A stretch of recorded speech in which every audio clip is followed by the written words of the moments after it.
बिस्मिल्लाह करते हैं जी। 1 2 ਤੇ 3 ਤੇ पता नहीं आया गया साड़ा वाइट चौसा। बीमारी आई हुई है जी, पत्ते लपेट होते उसमें क्या हो जाता है, पत्ते खा जाती सुंडी। तीसरे ने भाई आज रेट बताया है, उसने बताया है जी 300 रुपये। 300 रुपये के रेट पर वो वार्डरोब्स भी बनाएंगे। और मैंने कल डिज़ाइन की थी वार्डरोब, नीचे वाले बेडरूम में जो वार्डरोब बननी है ना, उसके लिए लंबाई जो है ना 12 फीट हमारे पास है जी। अस्सलाम वालेकुम everyone, this is Wasim Shahzad, welcome to a new video. I hope कि सब लोग ठीक ठाक ज़बरदस्त होंगे। तो इसी के साथ आज की वीडियो करते हैं जी शुरू। तो वीडियो स्टार्ट करने से पहले चैनल पर नए हो तो जल्दी जल्दी सब्सक्राइब, लाइक, कमेंट, शेयर सब कुछ कर लो भाई। टाइम जो है ना अभी काफ़ी लेट हो चुका हुआ है, काफ़ी क्या लेट, बहुत लेट हो चुका हुआ है जी। 10 बजने वाले हैं जी मेरे ख्याल में, है ना 10 बजने वाले हैं। खैर गर्मियों के 10 बड़े जल्दी बज जाते हैं, सर्दियों में तो ऐसे लगता है जैसे आधी रात हो गई हो। तो खैर अभी जो है ना इधर हमारे पास एक गिफ्ट आया जो मैंने सोचा भाई आपके साथ भी शेयर किया जाए जी। आपको पता है हर साल गर्मियों में ना दोस्त है मेरा, वो उसका ना काम है ट्रांसपोर्ट का, तो हर साल ना भाई वो हमें आम देते रहे हैं जी। तो इस साल भी आम आ गए हैं जी। इस बार भी भाई भूले नहीं है, तो उनका भी बहुत शुक्रिया। तो मैंने कहा भाई इनको ओपन करते हैं। आपको पाकिस्तानी भाई बादशाह है फ्रूटों का, तो पाकिस्तानी फेमस आम है जी। तो आपको भी ओपन करके दिखाते हैं कि यहाँ पर पेटियों में आम किस तरह से आते हैं। पहले तो ऐसे रोता रहा है, पिछले साल भी हम भाई खुद बाग गए थे, बाग से लेके भी आए थे, आपको सारा प्रोसीजर भी दिखाया था कि पैकिंग वहाँ पे कैसे होती है और किस तरह से वो ट्रांसपोर्ट करते हैं, सारा सिस्टम दिखाया था आपको। आम ही आम होते हैं वहाँ पे। इस बार भाई थोड़ा सा खेतों के बिजी हो गया, फिर अपने घर के काम हो, इस वजह से जा नहीं पाए। तो भाई आम आ गए हैं जी। तो इसको ओपन करते हैं पेटी को और आपको दिखाते हैं कि कौन सी आम आए हैं जी, किस तरह के आम आए हैं जी। पके हुए आए हैं, किस कच्चे हैं, अभी पकने में टाइम चाहिए या नहीं। मेरे ख्याल में कह के गया था ना। हाँ जी, मैं भाई बाहर था, दोस्त पीछे से घर दे गया जी, तो उसने कहा भाई पेटी खोल दो, आम पके हुए।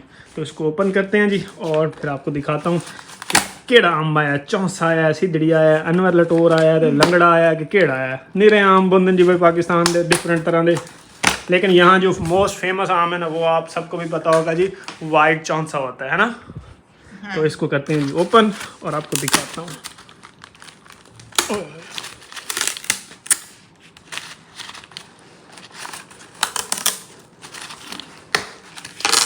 चलें जी, पेटी हमारी हो गई है जी ओपन। बिस्मिल्लाह करते हैं जी। 1 2 ते 3 ते पता नहीं आया गया साड़ा वाइट चौंसा आम, है ना वाइट चौंसा है भाई। और अभी ना वो पैर लगी होती है ना इनको, तो दाग लगे हुए हैं, ये धुलेंगे तो साफ़ हो जाएंगे जी। बाकी भैया आम का आप साइज़ चेक करो। हाँ, नहीं पके हुए हैं बिल्कुल, वो माशाल्लाह भाई। खुद आम जो बाग से लेके आना ना, उसमें और दुकान से लेने में ज़मीन आसमान का फ़र्क होता है भाई। अपनी पसंद का भाई पैक करवाओ बाग से, और इस तरह के खूबसूरत आम जो है ना भाई आपके पास डिलीवर हो जाते हैं जी। तो पेटी जो है ना भरी हुई है फुल। तो ये भाई सारे अम्मा को मैंने इसलिए बैठाया कि इनको निकालें, सारे घरों में तकसीम कर दें जी। तो ये आम जो है ना भाई चौंसा है सारा ही। सिंदड़ी वगैरह तो मेरे ख्याल में स्टार्ट में होता है, वो तो ख़त्म हो गया हुआ है। तो ये आम जो है ना चौंसा है भाई। तो मैंगो पार्टी होगी जी भाई अब। अच्छे आम शौक नाल दिल नाल। नहीं बिल्कुल, आम साइज़ चेक करो आप इनका ना। हर साल भाई हम खुद लेके आते थे बाग से ना, इस बार जा नहीं पाया, तो इस बार भाई दोस्त घर ही दे गया जी। अच्छा भाई ये 2 तरह के आम हैं जी। मैं तो समझ रहा था एक ही नस्ल है, लेकिन ये 2 नस्लें हैं जी। ऊपर जो है ना वाइट चौंसा लगा हुआ है और नीचे जो है ना ये कोई और नस्ल है जी। ये इसका मुझे नाम नहीं पता, ये कौन सी बरल, ये पकी हुई है, ये कच्ची तो नहीं रह गई। ये देख रहे हैं, ये इसमें पैल के डले हुए होते हैं पैकेट, ये इनको पकने के लिए डालते हैं इनके अंदर। नहीं नरम तो हैं वो, ठीक है पके हुए हैं। ये देख रहे हैं, ये कोई और वैरायटी है। ये मेरे ख्याल में वो अनवर लटोर या कुछ इस तरह का कोई है। जो पीले हैं ना वो वाइट चौंसा है, और ये जो है ना ये कोई और नस्ल है जी। 5-6 आम जो है ना ये भी डले हुए हैं जी। ये देख रहे हैं, इनका डिज़ाइन भी और तरह का है। तो खैर जी ये आम आए हैं जी, कितने प्यारे लग रहे हैं जी। तो कल भाई माशाल्लाह से मैंगो पार्टी होगी जी, जूस बनाओ सारे वंडो। तो भाई ये मैंने कहा आपके साथ भी शेयर करूँ जी। किस किस ने भाई इस बार दबा के खाएँ, कमेंट्स में आपने ज़रूर बताना है। अस्सलाम वालेकुम एंड गुड मॉर्निंग। तो भाई सुबह हो गई है जी, दूसरा दिन स्टार्ट हो गया जी। अभी नाश्ते का टाइम है। सबसे पहले उठा भाई खेतों की तरफ गया, वो पानी शानी खेतों को स्टार्ट कर दिया, और अभी जो है ना नाश्ता करने लगा हूँ। और नाश्ते में बना हुआ है जी हमेशा की तरह फुल फ्राई, ऊपर डली हुई जी काली मिर्च, इधर रहा जी आम का अचार, ठंडी ठार लस्सी, और इधर हमारा चौंसा आम। आपको पता है भाई कल रात को हमने भाई आमों की पेटी खोली थी, तो अम्मा ने ना फिर शुरुआत कर दी अम्मा की। चले भाई नाश्ता करते हैं जी।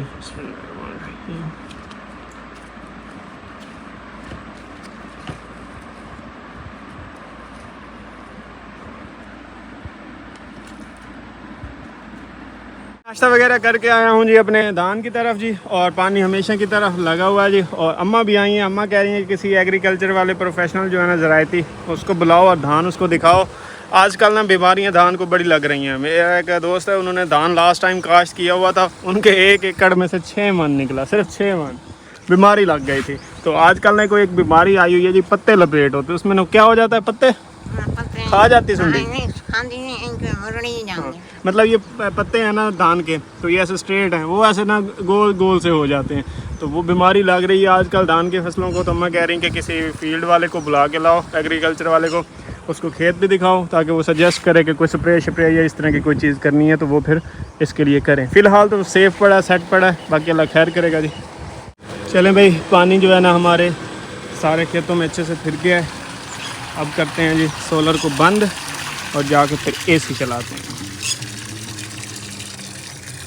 सुबह चलती है भाई तकरीबन 8, साढ़े 8, कभी कभी 8 बजे से भी पहले स्लो चल जाती है, और 12-1 बजे से पहले जो है ना खेत सारों में पानी फिर जाता है, क्योंकि डेली बेसिस पे लग रहा है तो अब पानी ज़्यादा खेत अब्जॉर्ब नहीं करते, बस उसमें ना पानी को ठहराना होता है तो वो भर जाते हैं जल्दी।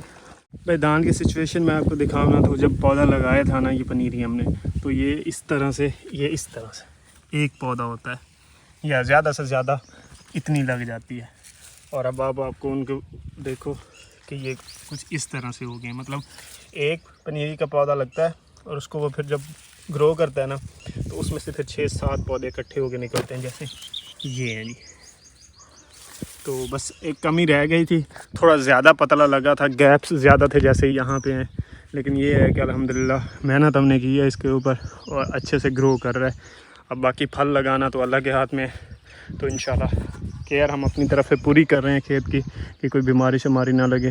जो आजकल ना फसलों को बीमारियां लग जाती हैं, किसान की सारी मेहनत ज़ाया हो जाती है, तो एहतियात करना पड़ती है और रिस्क भी लगा रहता है कि कोई बीमारी ना पड़ जाए खेत को। तो इसलिए जो है ना हम काफ़ी कोशिश कर रहे हैं, चेक भी करते रहते हैं। तो मोटर पे बंद कर दिया, मम्मी इन्वर्टर लेके चली गई हैं, और ये पानी जो निगाल पीछे रह जाता है ना खाले में, तो ये सारा जब खेत में चला जाएगा ना, तो खेत के फिर नक्के जो है ना, जहाँ से अंदर पानी इंटर होता है, वो बंद करके फिर मैं भी घर चला जाऊँगा।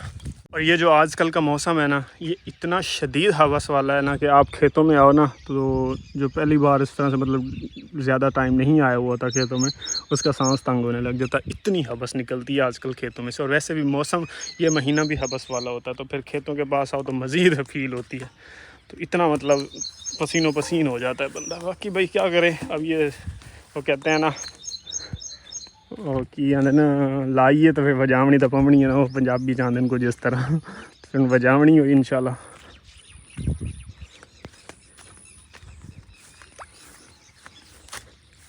अच्छा भाई, कल मैं कमेंट्स पढ़ रहा था तो कुछ कमेंट्स आए हुए थे कि वसीम तुम्हारे गाँव पड़ोस में कितने भट्टी हैं। भाई हमारे पड़ोस में बहुत सारे भट्टी हैं, लेकिन मेरे साथ अक्सर काम वगैरह कराते हुए आपको नज़र आते हैं, वो एक वसीम भट्टी है और एक हमजा भट्टी है जी। तो वसीम, आप पूछ रहे थे कि पिछले वाला भट्टी यानी कि वसीम भट्टी किधर है, तो वो भाई अपने काम शामों में बिजी है। और हमजा भट्टी को तो भाई कल बूट लड़ गया, आँख पे उसकी आँख सूजी हुई है, तो ये कोई सिचुएशन चल रही है जी। हमारा सफ़ेदा वहीं का वहीं रह गया है।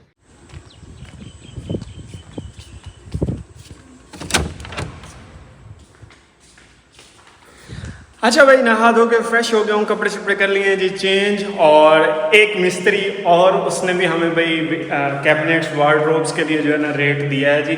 और उसने रेट क्या दिया है मैं आपको बताऊँ, 3 मिस्त्रियों से रेट अब तक मिल चुका है, और मैंने सिर्फ एक से ही पूछा था, दूसरे दोनों ने खुद ही बताया। एक से मिला है जी 470 रुपये और 370 रुपये, यानी कि 2 रेट, वार्डरोब के लिए 370 और किचन कैबिनेट्स के लिए 470। दूसरे भाई जो कारपेंटर हैं उन्होंने रेट दिया जी 280 रुपये का रेट, यानी कि 280 रुपये में कैबिनेट्स भी वार्डरोब्स दोनों बनाएंगे। तीसरे ने भाई आज रेट बताया है, उसने बताया है जी 300 रुपये। 300 रुपये के रेट पर वो वार्डरोब्स भी बनाएंगे और किचन कैबिनेट्स भी बनाएंगे। तो 300 वाले जो भाई हैं ना, उनसे बार्गेनिंग करेंगे वो भी अपना फाइनल रेट जो है ना मेरे ख्याल में कम कर लेंगे। तो ये 3 रेट अब तक मुझे मिल चुके हैं जी। एक कारपेंटर ने आज का कहा हुआ है कि वो आएंगे और जगह भी देख जाएंगे और उस हिसाब से जो है ना फिर रेट भी फाइनल कर जाएंगे। तो लेट्स सी वो क्या कहते हैं।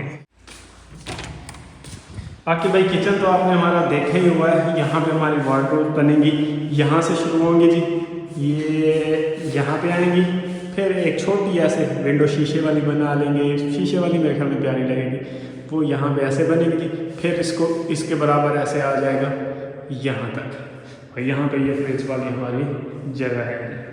तो इस तरह से ये हमारा कुछ किचन है जी।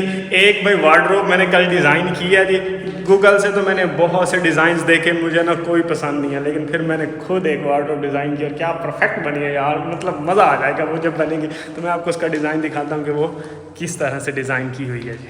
अभी भाई चलते हैं बेडरूम में, वहीं बैठ के आपको भाई डिज़ाइन भी दिखाता हूँ। हाँ, कल आपके ना कुछ कमेंट्स आए हुए थे कि वसीम बकरियाँ वगैरह जो तुमने रखनी है ना वो तब लेना जब तुम अपनी पिछली जगह सेट कर लो। तो भाई ऐसा ही होगा जी। पहले तो उस हिसाब ज़ाहिर जब तक उनके लिए उनकी रिहाइश का प्रॉपर इंतज़ाम ना हो, बकरियाँ लेके रखना कोई आसान काम नहीं है। बड़ी सेंसिटिव होती हैं ये जानवर जो है ना बकरियाँ, और बड़े नखरीले जानवर होते हैं कहते हैं। तो इनके चारे का ख्याल रखना पड़ता है, इनके उठने बैठने की जगह का ख्याल रखना पड़ता है। वो चीज़ें सेट ना हो ना तो बकरियाँ या बकरे जो भी हों वो बीमार होने लग जाते हैं। तो इसलिए जो है ना भाई हम बकरियां या जो भी जानवर लेंगे उसी वक्त लेंगे जब उनके लिए यहाँ पे प्रॉपर जो है ना उठने बैठने का इंतज़ाम होगा। तो मिट्टी वाले कल एक अंकल मिले थे, वो बता रहे थे कि वो 3000 रुपये की एक ट्राली डालेंगे, वो थोड़ा सा उठा दूर जगह से रहें जिस वजह से महंगी पड़ रही है ट्राली। तो अगर आसपास के इलाकों में कुछ दिनों में मिट्टी उठाने का ऑप्शन मिल गया ना तो ट्राली सस्ती पड़ जाएगी, 1500, 1000, 1200-1300 रुपये में पड़ेगी। तो किसी ज़मीन वाले से पूछना होगा कि उन्होंने मिट्टी वगैरह खेत से उठवानी है तो हमें सस्ती पड़ जाएगी। तो सीन्स कुछ ऐसे होंगे कि पहले तो यहाँ भराई हो जाएगी, सारी जगह ये सेट हो जाएगी, उसके बाद जो है ना झोंपड़ी भी वहाँ पे बनानी पड़ेगी बकरियों के लिए, जहाँ जो है ना बकरियाँ भाई बैठ भी सकें। तो ये सारी चीज़ों का इंतज़ाम होगा तब ही बकरियाँ हम लेके आएंगे। तो इस प्रोसेस में अभी 2-2.5 महीने लग जाने हैं। सबसे पहला हमारा जो मैंने कहा था ना टास्क ये है कि इस जगह को सेट करना है। होए होए हो, बंदा कमरे में एसी वाले में आता है तो मैं कहता हूँ दुनिया जहान बदल जाता है। बाहर ऐसा अजीब गर्मी वाला मौसम, उधर भाई मेंटेन किया है मैंने 25 टेम्परेचर, बहुत ज़्यादा रूम को ठंडा नहीं करता मैं, क्योंकि ना फिर बाहर निकलना भी मुश्किल हो जाता है। तो मैं भाई बकरियों की बात कर रहा था कि तो प्रॉपर उनके लिए इंशाल्लाह इंतज़ाम होगा, फिर हम अपनी बकरियाँ ले गए। और मैंने आपको 2 ऑप्शन बताए थे, दूसरा बाई वाली लेके देने वाला सिस्टम, तो उस पर मैं फ़िलहाल ज़्यादा गौर कर रहा हूँ। तो किसी जो मतलब जानवर वगैरह पालना चाहते हैं तो उनको मैं बकरियाँ लेकर दूंगा, वो पालेंगे और फिर जो प्रॉफिट होगा सेल वगैरह करेंगे तो वो 50-50 होगा। तो आज 2 बकरियाँ भाई मैंने एक देखने जानी है, एक भाई के पास खड़ी हैं जी, वो भी जाकर चेक करूँगा कि क्या रेट्स वगैरह हैं उनके मुनासिब हैं तो वो ले लेंगे। और एक बंदे से मैंने बात भी की हुई है, उन्हें 2 जानवर वो कहते हैं हमें बकरियाँ लेकर दो, वो बाई वाली भी रख लेंगे। अभी जो है ना मैं आपको दिखाता हूँ कि कल मैंने जो एक वार्डरोब डिज़ाइन किया ना, ओए हो मज़ा आ जाएगा। मैंने कल डिज़ाइन की थी वार्डरोब, नीचे वाले बेडरूम में जो वार्डरोब बननी है ना उसके लिए लंबाई जो है ना 12 फीट हमारे पास है जी। हाइट का मैंने इसमें अभी मेजरमेंट्स नहीं की, लेकिन जो लंबाई में मतलब नीचे की तरफ दीवार वाली लंबाई है ना वो मैंने निकाली हुई है। तो पहले ये भाई बनी हुई है जी, ये चेक करो, ये भाई डबल पल्ले वाली विंडो होगी, ऊपर भी कैबिनेट छोटी हैं और नीचे भी 2 कैबिनेट छोटी हैं। फिर सेम उसी तरह से अगली भी है, फिर उससे अगली जो है ना डिज़ाइन सेम वैसा ही होगा, लेकिन उसमें ना वो दराज वाली कैबिनेट्स भी बनेंगी जी। उसके बाद ये चौथे वाला पोर्शन जो है ना ये भाई हमारी वैनिटी बनेगी, यहाँ पे मिरर ड्रेसिंग वगैरह जो है ना वो बनेगी। ये हमारा बड़ी जगह शीशे के लिए है, ऊपर भी कैबिनेट्स हैं, नीचे ये साइड्स पे छोटे कैबिनेट्स हैं, दरमियान में स्टोल रखने की जगह है जी। और लास्ट में जो है ना सिर्फ शेल्फ्स बनेंगी जिनके ऊपर हम फूल वगैरह या गुलदान छोटे आर्टिफिशियल रख सकेंगे। और ये बिल्कुल वॉशरूम के दरवाजे के पास ख़त्म होगी जी। तो इसकी मेजरमेंट्स ये ऊपर मैंने लिखी हैं, ये 3 फुट की पहली वार्डरोब होगी 2 पल्लों वाली, फिर 3 फीट की होगी, फिर 1.5 फीट की होगी, फिर 3.5 फीट की होगी जो वैनिटी वाली जगह होगी, फिर 1 फीट की जो है ना वो शेल्फ्स बनेंगी जी। तो ये पल्ले ऊपर तो सेम डिज़ाइन होगा, अंदर इनके छोटी कैबिनेट्स भी बना सकते हैं हम, वो जब अंदर का डिज़ाइन करेंगे तो तब होगा। बाहर से ना एक सीमलेस सी एक वो कहते हैं ना सिमेट्रिकल मिलती जुलती लुक हो ना तो वो वार्डरोब ज़्यादा प्यारी लगती है। आज मिस्त्री इंशाल्लाह शाम को कहीं का वार्डरोब्स पहले ही बना रहे हैं, शाम को फ्री होंगे तो उन्होंने कहा था कि मैं शाम को चक्कर लगाऊंगा, तो फिर रेट वगैरह भी उनसे फाइनल करेंगे और डिज़ाइंस वगैरह भी उनको दिखाऊंगा कि ये वाले हमने बनवाने हैं। भाई अभी मैंने ये आम काटा है जी, चौंसा, ओए हो क्या भाई, वो कहते हैं ना एक कांस्टेंट सा पका हुआ जाता है ना, बहुत कच्चा भी नहीं बहुत पका भी नहीं, और कहीं से बहुत पिलपिला सा हो जाता है वो, तो बहुत बुरा लगता है मुझे।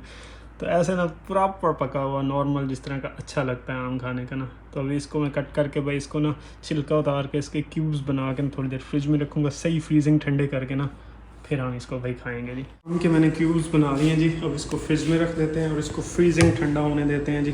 फिर जो है ना भाई इसको हम खाएंगे और मज़ा आएगा।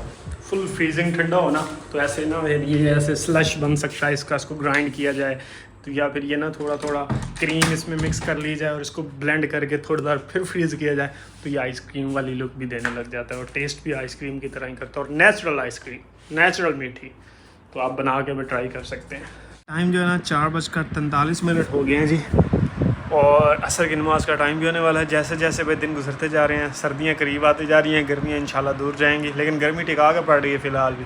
तो दिन छोटे होते जा रहे हैं, टाइम जो है ना नमाज़ों का चेंज होता रहा है। तो फिलहाल ये वीडियो भी यहीं पे करते हैं जी ख़त्म। इंशाल्लाह मिलते हैं कल एक नई वीडियो एक नई रूटीन के साथ। नेक्स्ट वीडियो अपना बहुत सारा ख्याल रखिएगा, दुआ में याद रखिएगा। चैनल पर नहीं हो तो जल्दी जल्दी सब्सक्राइब लाइक कमेंट शेयर भी मस्ट है। Till the next video, peace out and अल्लाह हाफिज़।